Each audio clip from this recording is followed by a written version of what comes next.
Well, welcome back to the New York Real Estate Investing Show. We are doing this in the studio out in Garden City. By the way, as you're driving through Hempstead and you go into Garden City, it's like you're Dorothy and the Wizard of Oz clicking her heels. Exactly. It all So we have the experience. So we actually got a good friend of ours, Devon, here on the show. He's been on my podcast twice or three times, and he knows Michael a little bit. So we figured we'd get together today and we interview you in person. Let's do it. Not sure why we're giving you special treatment, which is interesting, but I know I'm in the hot seat over here. you're in the hot seat. So let's get right into it. And normally when we do these interviews, I tend to hog the mic up. So, Michael, I'm going to really outsource a lot of questions to you. So I'll actually ask him how he got into real estate. Sure. So, Devin, I know you know Greg from when Greg started, right? You know Greg a long time. Yeah, we kind of got into it together. Together, right? Yeah. So why don't you talk about what happened and how you started? Yeah, Greg's probably told this story before, but, I was always flipping things when I was younger, got into flipping ATVs and stuff, saved up money from that. Me and Greg were, talking. We wanted to make some money. So Greg, our buddy Anthony, got these tickets to a free seminar. Me and Greg went. We got upsold on the $1,000 program. 3-day program. 3-day program. We went to that. Learned a $997. ton. Yeah, $997. Which program was it? Was it Tarek Al Musa, your buddy. Tarek and Christina? What was it? Success Path, right? Yeah, It's but called? they were like They, shockingly, they weren't there. No, they weren't. Yeah. I was surprised. So we thought they were going to be there, HGTV, the whole 9 yards. We show up, we do the thing, learned a ton from that. They sold us. What year was this? You remember? 15. 15? September of 15. Oh, wow. So 7 years ago. Crazy. And then Crazy. after that, we just, tried to stick to the program and do what they told us. Took us like 9 months to get our first deal or something like that. We were fumbling leads, though. We were lead gen animals, though. If we got already those knew leads we nowadays, always it were would good be at a done marketing. deal. But That's great. By the way, 9 months is not bad. yeah, it felt like a long time. I got ago. the deal before you, though. It feels like forever. Yeah. In the beginning, yeah. So we were doing stuff together, and then we kind of separated, actually. I was in college, and I had to do an internship. So I found a guy that was doing local flips, and he had some rental properties. I'm still good buddies with him Joe now. Finneran. Yeah. Oh, we just interviewed. Yeah. So I offered to work for him for 6 months for free, and in exchange for his knowledge and stuff. So did that, and then at the end of that, I split my first deal with him. The house was only $25,000. This was back 5 years was that ago. Bayersdorf? Yeah. It was a 2-family house too. So this What city? Middletown? No, Kingston. Yeah. So this is like an hour from us upstate. So did that. We made like $13,000 each. We didn't do any work to the house. How did you find that deal, by the way? So Joe had he had an in with the banks back then or something where they would feed him leads. These little local banks. Yeah, like a little local bank. Bank This is long gone. This relationship is long gone. The bank might be long gone. Yeah, the bank is probably long gone. And the real The estate house might be market gone, is- too. Yeah, the market is way different now. But so we got that deal. That was my first deal, and that was just sort of like a proof of concept. You know what I mean? So after that, just kept going, and I was off to the races after that. So where are you based out of now? I'm in the Hudson Valley. I'm in Chester, New York, so Orange County. And you operate in which counties up there? I do mostly Orange. I do a little bit of Dutchess County. I would do Sullivan, Ulster, but mostly Orange County. You go to Rockland at all? And I've done a little bit with you, I think, right? Didn't we do Done a something little bit over of there? stuff in Rockland. You did a condo in Suffern. Yeah. Oh, yeah, I did. I've done like Rockland. one-offs in Rockland. Rockland's next door to Orange, right? Yeah. 20 minutes. But nothing crazy over there. Mostly Orange and Dutchess. Orange. Yeah. Okay. But I'll dabble if there's a good deal. I'm gonna, I'll take it. So what are you doing for marketing now? I work with a lot of, new wholesalers. Like I know we were talking about before this. So people that are just getting started in the business, sort of like what I did with Joe Finneran. They'll come to me. I'll help them out, get their footing. And it's a win-win. They'll get the deals done. I have a big buyers list. I'll walk them through the whole process. I have the attorney lined up and everything. So they'll bring me new deals. I do some Facebook marketing, some paid marketing there. Mail. I put out bandit signs still. Do you get a response? I used to get way better response back in the day. They used to be like cheating almost. It was insane. Now it's not. It's interesting. not the best anymore. I've tried bandit signs. I never really got any leads from it, but so it's so funny because in this business you have people that you look up to, and when they say something you sort of take it as gospel. Yeah, It may not be gospel. So I remember I went to Boston to learn from this guy Tom Caffarella. I went there twice. I drove to Boston for like a couple of days twice. He lets you in his office. He's got a really interesting operation. Mm-hmm. And he was like, this was a long time ago. This was 7 or 8 years ago, and he was like, bandit signs are bullshit because everybody's on their phone and they're not, and even at a stop sign, look at it. And I'm like, yeah, that makes sense. But like when somebody says that to you, it's really, bandit signs work in certain parts of the country and certain places. So they didn't work for me, but I'm down in Long Island in a much more populated area. It doesn't mean it can't work in Orange County. So you've put them out before, and I put them out. I paid people to put them out. I got a couple. How many were you putting out? Like 200 at a time, like per week. And I bought that long that's a sign lot, stapler that's like 8 feet tall. I know exactly what you're talking right, and about. you staple it up so that they can't, so that the code enforcement can't even take it away. And I'd get calls here and there, but like, you know, when somebody plants a seed in your mind like that, it screws with your opinion. And it's not just when people say that to you, people that you look up to. Mm-hmm. I think what I'm learning now in this business, and I think it's for everything in life, is your opinions about things are formed by your experiences. And then, of course, if you have success with something, you think it's great, and if something you don't have success with, you think it's bad. And both may not be true. Yeah. So you kind of make it up in your own mind. So like, and then it builds that bad belief that's in your subconscious, and you have to like literally get a root canal out of that thing in order to get it. I think what we've seen lately, especially in politics, is that like people make a decision, and then every single fact just comes to reinforce that crazy decision, right? I know. If you hate a certain candidate, it's pretty much she could do anything and you'll think it's bad. And if you like a certain candidate, he can do anything bad and you'll still think he's okay and there's an excuse for it. And the same thing happens in our business, right? When we start doing something, if we have a good experience with it, we think this is great. And if we have a bad experience, and I think time is a big factor that a lot of people don't talk about, because Greg and I are members of Investor Field, which is a mastermind we go to. And I hear, so I've been going there for like 3.5 years. I think I'm already become one of the people that have been there the longest. And people will say something like, I tried a marketing channel, let's say texting. I tried it for 3 months and it wasn't good.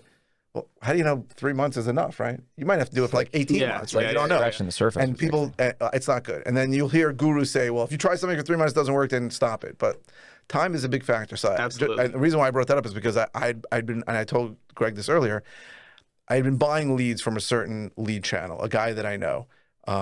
It's a company called Need to Sell My House Fast. He buys leads. Amir, right? Amir. Yeah. Good guy. He hasn't been coming though. He's good because him and I used to eat kosher food together with only two people, two people there. And I just said I'm going to stick with it. I wasn't spending a lot of money, but I stuck with it. I think I've been buying leads for 2 years. I never got a deal from him until this month. Really? It's going to be I think it's going to be a big deal. Like I might make 80 grand or 100 grand on it.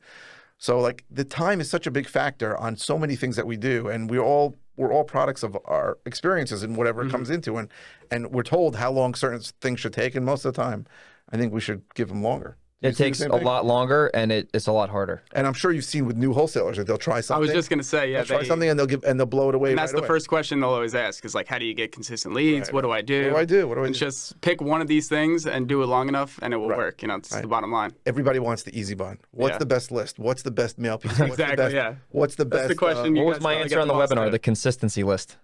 Yeah, right. That's the best list. Exactly. Whatever you the list you mail the most. Exactly. Yeah. So everybody wants that easy button. I'll give you what's the best script? Everything that they want, and I give it to them, right? And I tell them, but the truth is, and Greg and I have spoken this a million times.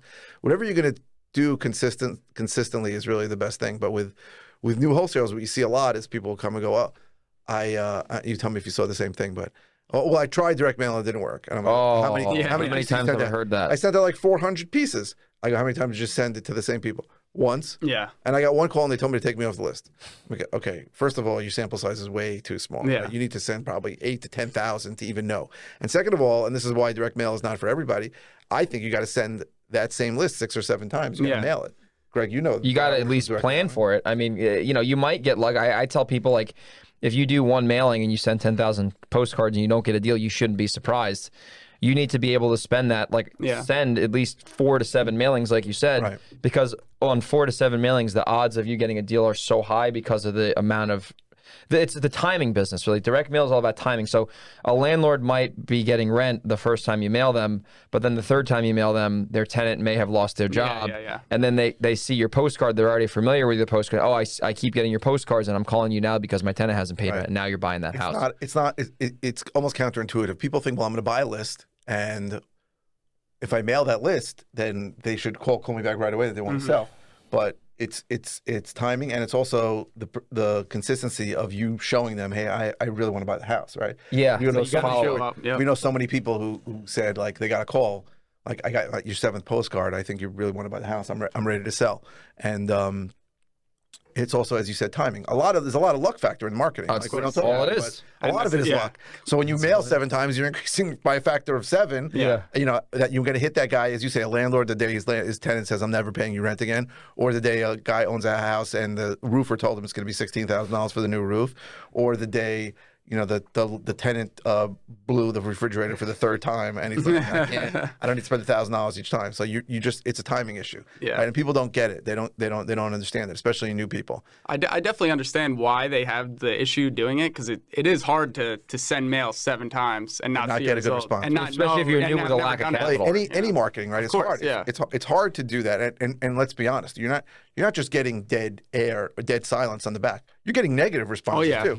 A lot of Off your angry list. sellers, I get calls from local villages where the lady went into the village and says, Oh my God. and the village person calls me and says she said that she doesn't want your mail anymore. I go, okay, she better just call me. I'm happy not to mail her anymore, but they think it's like a legal thing. I got a complaint once filed against me at the Better Business Bureau. No way. For mail. They said they were on No the do way. not mail list. Oh my I Lord. called the Better Business Bureau. I go, there's no such thing as a do not mail list, and I had to respond. Wow. And it didn't hurt my profile, but I had to respond to it. Jeez. So forget about the fact that you're not getting deals. lot of negative. Yeah, forget that you're not getting deals, but anything, whatever you're doing, whether it's cold calling, whether you're texting, Oh, whatever you're especially doing, texting. It's very easy to get discouraged, especially Yeah. if very, you're very, new. very Yeah. easy to get discouraged. But let's talk about new wholesalers and what you provide for them, because I think, as you said before, like new wholesalers want the easy button and they want to learn. But I think some of the big things that you, Greg, and I provide for new people that I don't think anybody really talks about about this is, we'll tell you what a deal is worth, right? What a house is worth, and what we can pay for it. Absolutely. And people don't understand that. I think the concept that a lot of these gurus send out there is, you're going to buy a list and you're going to call people, and these people are going to say to you, I need to sell my house at any price immediately. And I don't think that's ever happened to me. I don't know if it's happened to you. No. Once in a while that will happen. I've never had that. So there's always a number in mind. Yeah. Right? Yeah. So usually it can be what they owe. It can be a number that they need to get to wherever they want to move to.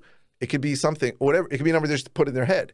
So they're going to come to you, usually going to come back with a number.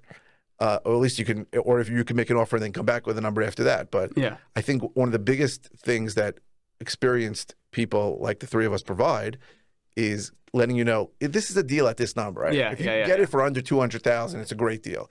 Over 200, we have to talk about it.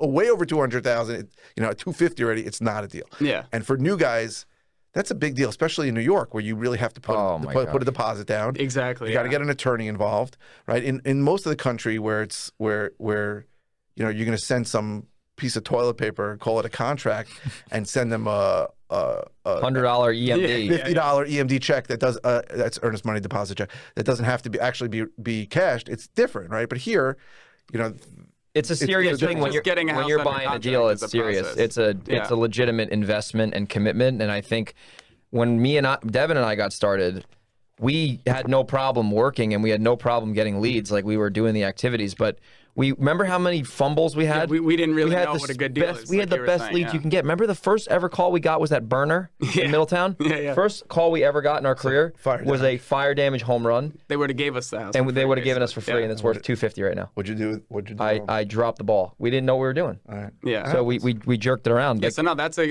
good thing that people like us can do is tell you that it's a good deal, like you're saying, because so then you don't have to spin your wheels and get a house under contract that's a bad deal and go through that whole process, because like you're saying, it's not as easy as just saying, here, sign this. Correct. You have to get the attorney involved. There are parts of the country where they just spray and pray, right? Exactly. Make 50 offers and see who comes back to the counter. Yeah. Well, that's why what you guys said, like the New York area where we live in the New York City suburbs is in my opinion better, because there's a barrier to entry, so there's really less investors. I mean, there's a lot of people, but it's not like in Dallas where I've done business, or San Diego or Las Vegas or Phoenix, where there's probably 3,000-4,000 wholesalers. Yeah. Legit. Even in Delaware, where we do some deals there's probably 400 wholesalers in Delaware. Right. Because it's you can literally throw up and you have a contract. Yeah. In New York, it's not easy. Right. So it's the flip side of why it just takes so long too. Why we think it's better, but all those things that make New York more challenging, right? The length of time, dealing with attorneys who sometimes once in a while will kill a deal. Yeah. The size of the deposits, all those things that make New York harder. Contingencies. Oh, in fact, There's that no you're not going contingencies? to have Yeah. contingencies on a contract. Why, when I tell that to new people in the business, they almost can't have a heart believe it. attack. Yeah. I literally get questions all the time through social media, like, well, then how do you go into a deal? Like, aren't you terrified? You got to know. So you got to know. Exactly. But all those things, the flip side of that is that there's a lot less competition. It's a weeding out process. Yeah. Right. Oh. There's a lot less competition because I can't tell you how many people, watched a video from somebody who's good. Right? I'm not saying somebody who's trying to rip them off. Right? There are really good people out there. Good They watch a intentions. video, Yeah, they yeah, try it, yeah. they get a deal, and then they push a contract across the table to the seller, and the seller goes, "What the hell are you? Yeah. What the hell are you doing?" Like, my attorney has to provide that, and the guy goes, "Well, Max Maxwell didn't tell me that." Tom Kroll didn't say anything about that, Yep. right? Yeah. Because it doesn't apply anywhere else. But Yeah, their information's not wrong. It's just not right for New York. correct, you know? correct. So that's the flip side. So I think it's a huge. I'm a big Greg and I know you are big fans of New York. Like, I don't know, Yeah. we've done business. Heck, I don't even live here anymore, and I still do deals here. That's right. It's ridiculous. What you the know? hell are you doing here? I'm on vacation. Visit family. I always say I'm on vacation. But it's a good part that there's a lot less competition. You also make more money. There's a lot of good parts about New York. A seller can't get out of contract. Oh, Yeah. I'm doing a JV deal the right best. now where it's like a triple closing. The seller found a guy who found a guy who's JVing with me, and you're wholesaling it. I'm wholesaling it to somebody else. Who's wholesaling it or no? No, Where does the train end? he's gonna keep. That's a long train. It ends with my guy, and My guy. and it's taking longer. Right? There's all kinds of complications. And the guy who's from like Louisiana, he's like, well, the guy's just going to get out of contract. I go, no, he's not. And he goes, what do you mean? I go, you can't get out of contract. in Yeah, New York. yeah. Like, the people don't understand that. Maybe we should talk about Yeah. what happens when somebody. So, we've all had situations where we somebody just- said they want to get out of contract. We just went out to dinner with the three of us, our attorney John, and we went out there for a couple hours and we were grilling him with questions, getting free legal advice. Well, it's not free. We pay him a lot of money, but getting legal advice. And I kept asking him, I'm like, what's the worst thing that can happen if a buyer bails on a deal? And he says, your deposit is at risk. And I said, that's it. And he said, yes. And then I said, okay, on the flip side, pun intended, what's the worst thing if a seller tries to bail? And he said, well, there's no other property unique. There's no other similar property to the one that you're buying. It's a unique property, and there's no other property you can buy on the planet that's the same as that. Therefore, you're legally entitled to buy that property via specific performance. So what that means in English is that basically the seller, if they sign a contract in New York and they have a and the contract says that if the seller doesn't perform, specific performance can be enacted. Standard language in every contract. That's boilerplate language. And the deposit check clears and the seller has a signed contract, you literally can, it is impossible to lose. Two things It's will impossible. happen. Right. Two things can happen, right?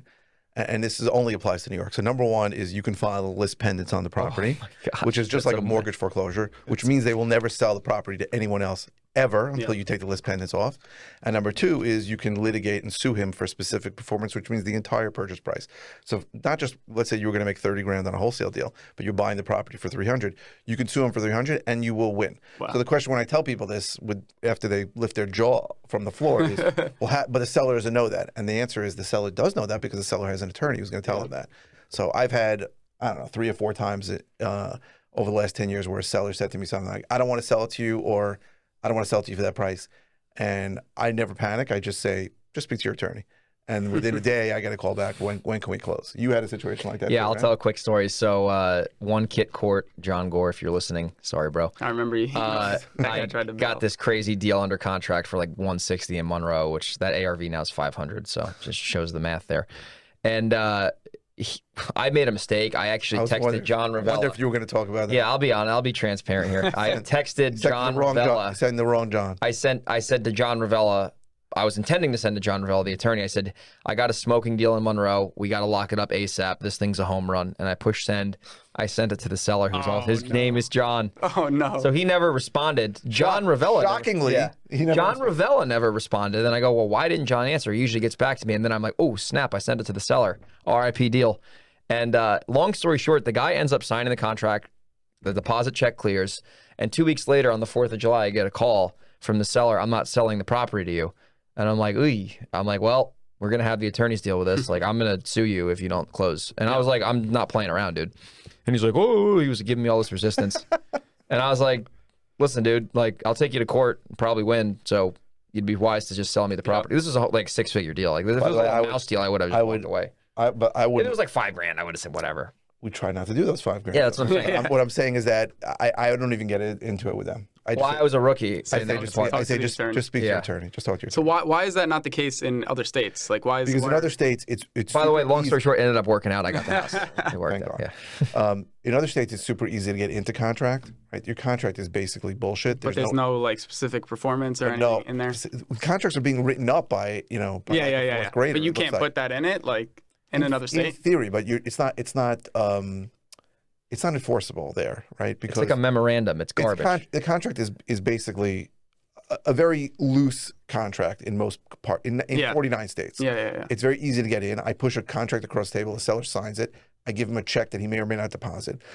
But the flip side of getting into contract being easy is that if a guy just says I'm out of you get out contract, easy. so what they do in a lot of states, and it's different in every single county, is they file something called an affidavit of contract or a memorandum of contract, or they actually record the contract.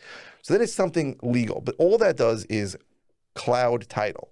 Now remember, the title companies in 49 states are the ones that are going to do the deal, are actually transacting, moving the money around, as opposed to New York, where we're doing it with an attorney's going to disperse the funds. Mm-hmm. So what they're hoping, and what happens sometimes, is that they may try to sell it to somebody else, right? Probably for more money, and when the new buyer runs title, he's going to see something recorded, an affidavit of contract. Yeah. So first of all, so that's helpful, right? And as I as I'm doing some deals in other states, I need to find out how to do that. I want to do that. I had a deal in Florida, and I didn't do that because I was using a terrible title company. When people say investor-friendly title company, they mean title companies that'll record. Because in a lot of accounts, it costs like $20. You can do it online. There's a website. Right. You So can like just do it for online. $20, you might as well do it. Yeah. But that's not a guarantee, right? That's hoping that if the guy tries to go around you to another buyer, that the title company is going to go, hey, we can't close until you clear this up, and they're going to call you and go, how much do you want to take this Yeah, you away? could settle or something. And you hope that's what they hope. I had that happen to me in Dallas. It happens. sucked. But it's not great. I got nothing. It's nowhere near what we have here, the protections we have here. Yeah. And I know situations where people did that, and the guy still sold it to somebody else. They never called him. But even if they call, what are they going to do?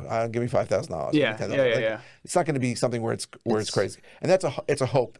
By us, it's can't do that. rock solid. Yeah. Right. It's such a big deal, right? Because an investor feel like there was a guy who came up to you, showing his numbers, and he had like 50 contracts for the quarter, and 20 of them fell out. Oh my gosh, that doesn't happen in our market. We may have a fallout here and there, but there's some good reason for it. But there are people that do that because it's so easy to get in. Yeah. That it's also easy to get out. So by us, I don't even think about it. Like it's not an issue. I just say talk to your attorney. Yeah, that's a big positive for New York. It's huge. Sure. It's huge. Yeah. We take it for granted. Yeah. Right. But It's so weird though, because like in other, like I've had this happen to me in Texas where we were doing this home run deal, and then the seller freaked out, sold it to another guy and then I hit him up on Facebook, and I'm like, yo, like, stop. And he's like, no. and then I'm like, bro, we got the contract. You had it under contract. Yeah, already? yeah. It was a home run. It was like an $80,000 wholesale. It was this is like in 2018. Or 2018.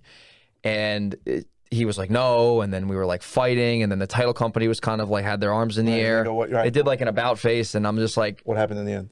I got $1,000. It was bullshit. Anyway, because I there was nothing I could do. That's your protection. In Cali, California's like in between New York and the other states. You can get sued in Cali. I'm sure it's dependent on each county also. Yeah, the escrow company. Yeah, San Diego, counties are probably better you can than sue the others. seller in San Diego, but San Diego is tough though, because I mean, you don't need an attorney, but a lot of the sellers, like, you got to put a big deposit down. Like, they're not just going to roll over at like $100. 5% or something. Usually it's like 1% of the purchase price. Right. So, yeah. Standard EMD, standard earnest money deposit in New York is 10%. 10%, which is insane. Which is nuts. So, but in New York, like we just said, if you know the back to wrap around the point with the JV people, when you and I got started, 6 years ago, really, because it took us a while to get going.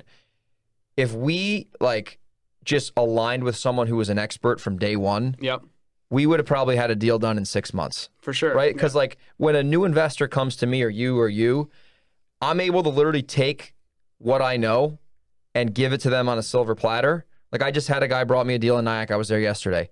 Texted me. I looked at the numbers. I said, okay, 155, just lock it up. Yeah.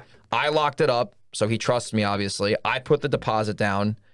I put it out to the buyers list. Yep. I was at the showing yesterday, which I normally don't do because I'm not there. The whole process, Walked him through the whole process. This is exactly how we do the deposit. And he was just like, wow, like this is, and I'm like, yeah, I'm like, this is, the value I can bring. And most of the time, I will say this, if they're brand new, like never done a deal, they're going to make more money splitting the deal with me of course, than they would have made on their own selling it to some shark who's going to take their head off. Yeah.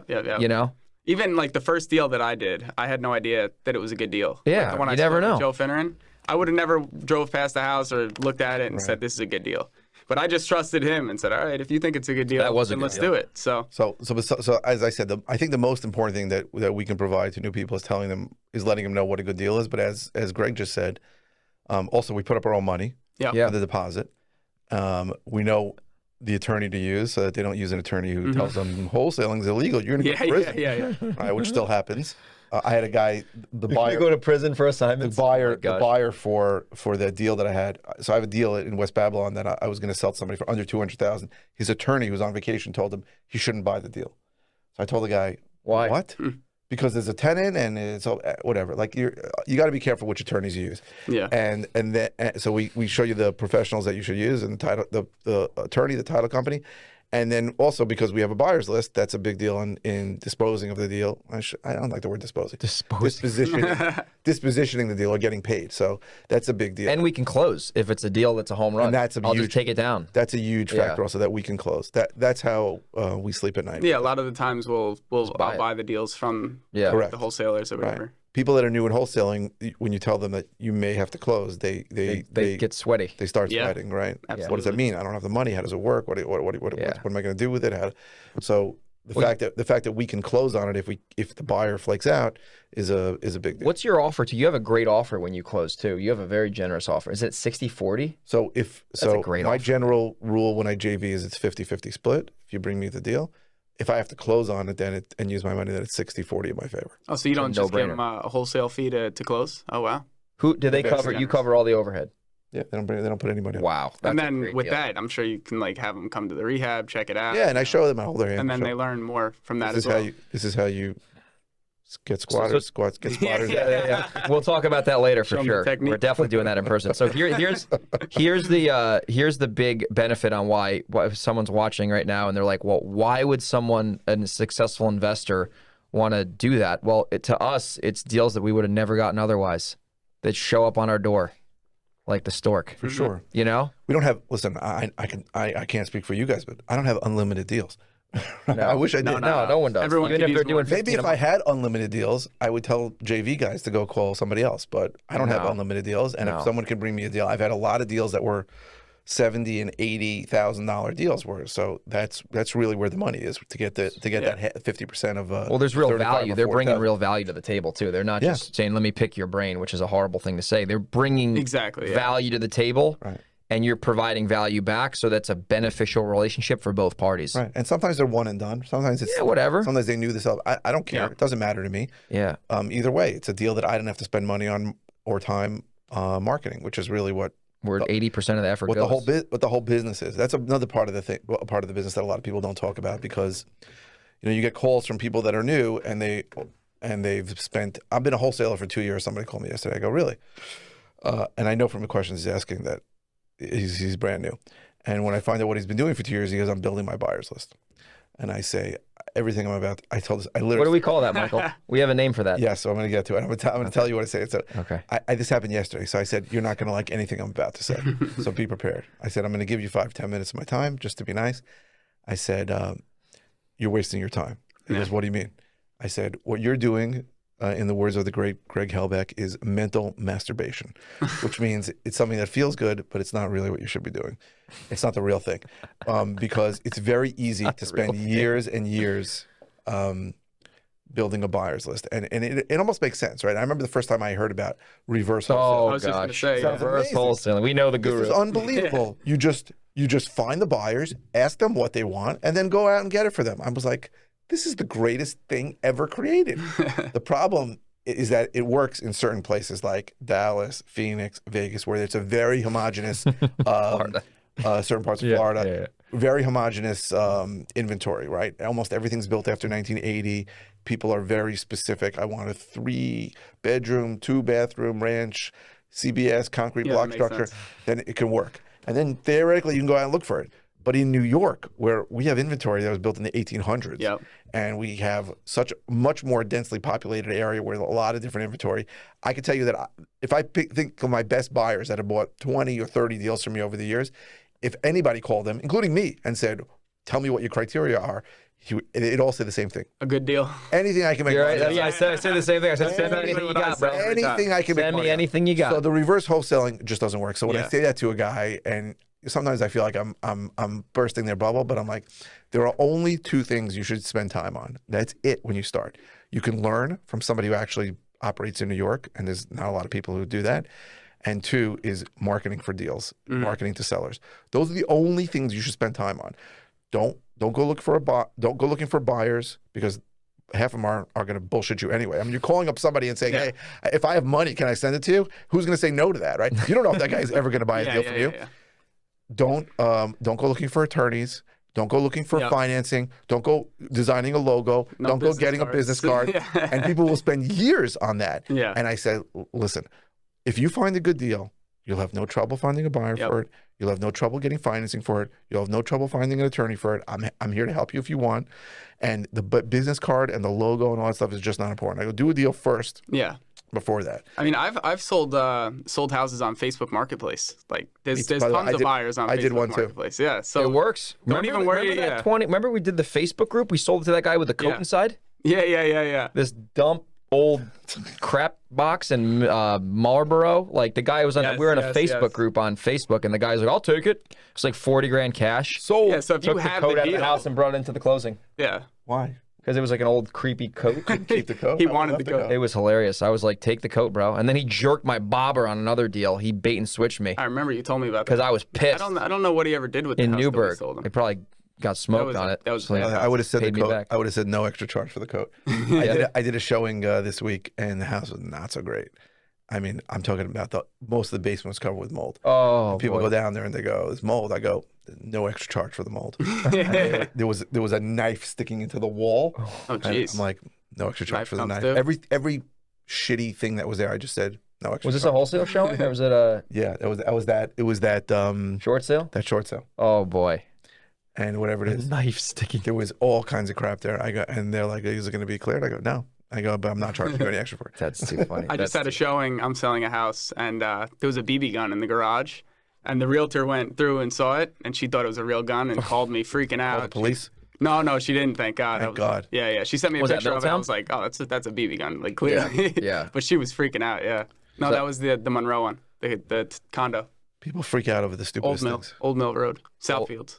Oh, tuxedo. Yeah. There's a BB gun. Yeah. I don't know. Tuxedo. I used to drive The some junk tuxedos removal there. guy got all the junk out, left the BB gun because his friend wanted it or something, and then never came back and got Ronaldo? it. So there's just an empty garage and a BB gun. So it did look a little sketchy, but People are freaked out over the. yeah. So Devon, now what types of deals are you doing now? Like, because you guys do all different types of stuff. So just tell everyone a little bit about like what does your model look like? You got rentals. I want to talk about that because you seem to do pretty well with that. So I do wholesales, basic rehabs. I try to do like cosmetic rehabs. I don't do any like tear downs or full You don't gut add square renos. footage? No. I don't do any crazy stuff. Honestly, the less work I could do, the better. Like Paint if and I polish. could get in, clean it up. I always do a good cleaning, nice pictures. If I could just do those two things, I would love to. I would not rehab anything. Yeah, sometimes that I doesn't do happen. paint, I do cabinets, I do bathrooms, floors, but nothing too much past that. But So you I do try not permits to. or never? I try not to, never, no. But sometimes. Unless there's already a violation that I have to clear. That's like the only time I'll do it. Correct. I'm in the same boat as you. I Yeah. stay away from the big rehab. Big Yeah, rehabs yeah, are the yeah. best. They're I've been a scared mess. the market's going to turn for 5 years. Yeah, right. Yeah.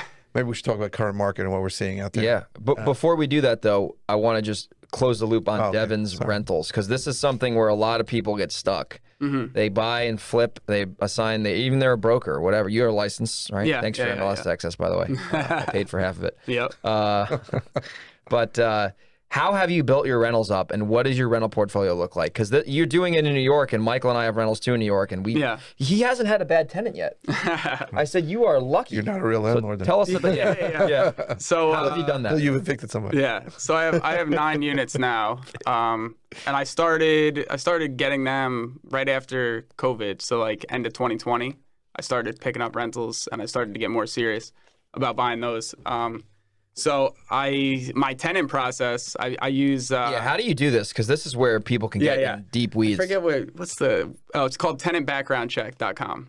So I go on there, and they sell like a service. It's like $50, and you can. You make the tenant pay for it? it? Tenant. No, I pay for it. Okay. So I try to get everything out of the way for the tenant. Like I don't make them go through hoops. You know what I mean? I'll take care of all that. If it's a good tenant, I want to take care of all the legwork for them. So I put the stuff right on Facebook Marketplace. The rental, put it on Facebook Marketplace. Take good pictures. Use Craigslist too. Yeah, Craigslist. But I try not to. If I have to put it on Craigslist, I feel like Facebook is much better. Yeah, it's not priced right. Much better. Yeah, So different areas. Where all the eyeballs. So are. if I put it on Facebook and it's not moving, it's probably not priced right. But I try to price it fairly or a little under, because I'd rather a good tenant. Like, you know, I'd rather attract a lot of good people there and charge the max that I can. Is this nine separate properties? Or no, so I have a 2-family, I have a 3-family, and then the rest are singles. And condos, right? Yeah, condos, townhouses, and single families. So what do you look for? Like when you're interviewing a tenant, obviously you go on the software and do it. Like when you're interviewing, like I know you had that one guy show up with a suit on one day, and like you've had some interesting. So what do you do to make sure you're not getting the credit score?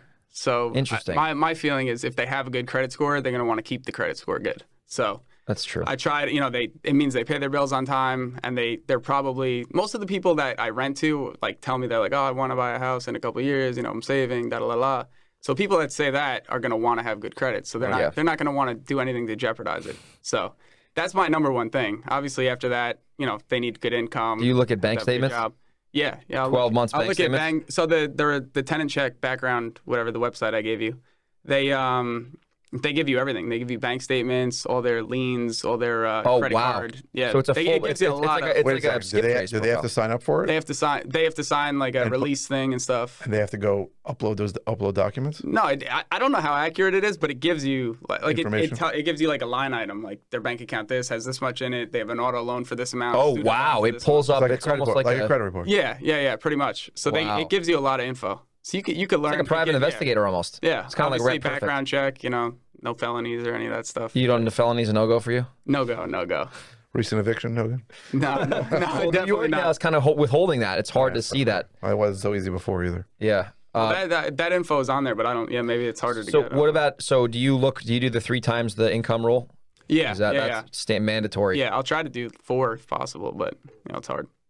Yeah. 4. I mean, that's $2,000 a month. I just do the math. I run the numbers and say, can they afford this? Like, it's pretty simple. If they can afford it, if it looks like they can afford it, and I look at I ask them too. I say like, what are all your expenses? What do you do you have a car payment? Do you have this? Like I try to confirm. Loans. Everything. Even when you're basing it off the credit report that you got from. Well, I look at that and then I ask them separately, and I try to and then do you have any other expenses? Do you have any back credit cards? Do you have this? So I try to get the whole picture, and then, you know. Probably almost any tenant I've ever rented to has had crappy credit. Really? Really? Yeah, I won't do that. No. And I remember I showed an apartment. I got 60 applications. Yeah. Not one of them had like over a 550 score. Oh my gosh. And you rent to them? I'll rent to them. If they can show income, I'll take it. I guess it's different every. You do Section 8 at all, or you stopped doing that? What? You got rid of Section 8s? I know you used to. Funny, I have more Section 8s now than I ever had. Section 8. I had I think I have a 7-unit. That's the only thing I really have that I rent now, and besides the properties that became rentals by accident, accidental rentals. But in this 7-unit, I have 4 out of the 7 tenants are Section 8. So I had a different program, and the program they told me after like a year and a half, we're not really a permanent program, we're a temporary program, and they transitioned them to Section 8. But I got top dollar for them, so. And so they pay every month. The government pays every month, so you don't. The government pays, and they pay a small portion. That's solid. Nice. So Devon, if you had to wrap up, so what we'll do is we'll end this interview, and then we'll do our next interview on the current market. We'll break it up. So just to summarize, if people if you had to give one piece of advice to people who are either successful in this business and want to grow, or they're brand new and they want to get success, what would you say? What would you tell them? If they want to get more success in real estate? Yeah. More success. I want more success. I want more money. I mean, networking with people, like us and other people, and just, learning, getting more knowledge, listening to a lot of podcasts, reading a lot of books, doing a lot of, meeting people for coffee, and just getting out there and marketing, doing deals, doing all the stuff that you guys say, and you'll be on your way. That's right. So we can check you out at cashforhouseshudsonvalley.com. That's right. Devon buys houses on Instagram. It's a great name. Devon. That's a great name. Devon buys houses on Instagram. That's right. And then if they're driving around the Hudson Valley and they see a truck that's wrapped with "I'll buy your house for cash," is that probably That's probably me. Toyota Tundra, we buy houses on it. Don't take it on any parkways. If you see Johnny buys pulled houses over on a parkway in Long Island. Why? You don't have commercial plates, do you? No, but I'm supposed to. They got them good at Why? Why? Because of the if you have lettering, advertising. if you have permanent Yeah. lettering. So I got pulled over on one of these parkways over here. I might get a Toyota Tundra Wrap too. it? No, I wasn't gonna wrap it. I was just gonna get the magnetic door Oh, the sign. The magnets are good. because I don't want. 'Cause you I don't can take want those off. exactly because I don't want commercial plates and No, yeah. Yeah. I'm on the I parkway know all the it's kind time. of I used to have the magnets, but the lettering wrap looks looks way good. better. Of course. But the magnets do the job. I just don't want problems on Yeah. Yeah. Because down here, Down here, those- everything's a People parkway. don't know, but there's no trucks on any parkways in New York. Yeah. Yeah. So cashforhouseshudsonvalley.com. They should check you out. Follow you on Instagram at Devon Buys Houses. And thanks so much for being a guest on our right. show today. Thank you guys. Appreciate Cool. it.